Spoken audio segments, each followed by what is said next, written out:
So, I mean, it's obviously hard to make predictions. I do think that the obvious pattern is a displacement of like American hegemony. And, you ask the question of like when the world realizes that we're not even that significant for the reproduction of capital, but we're kind of reproducing the wealth of American capitalists at the expense of like the capitalist system to an extent with these like asset bubbles that kind of keep everything in place, then what'll happen? And I think that like it's hard for me to imagine really. I think there will be like a period of decentralization. I think the quality of life in the U.S. is gonna tank. It's already been tanking.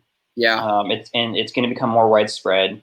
I think most people's first introduction to anti-capitalism is, of course, inequality. It's the most overt and like morally disgusting, or one of them, aspects of it all. And obviously, by all measures, that is worsening here as elsewhere. And so, I think you could see like I think China is obviously in a still like very strategic position, and the CCP is just way more efficient, I think, than the West has been.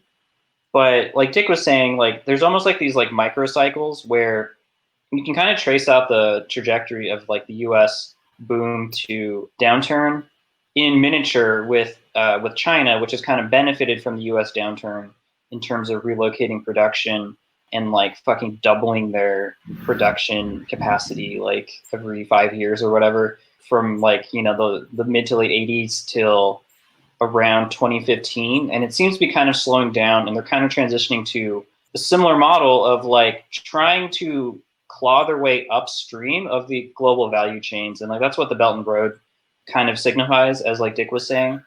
And I think that like essentially it's going to be the same shit over and over and over again.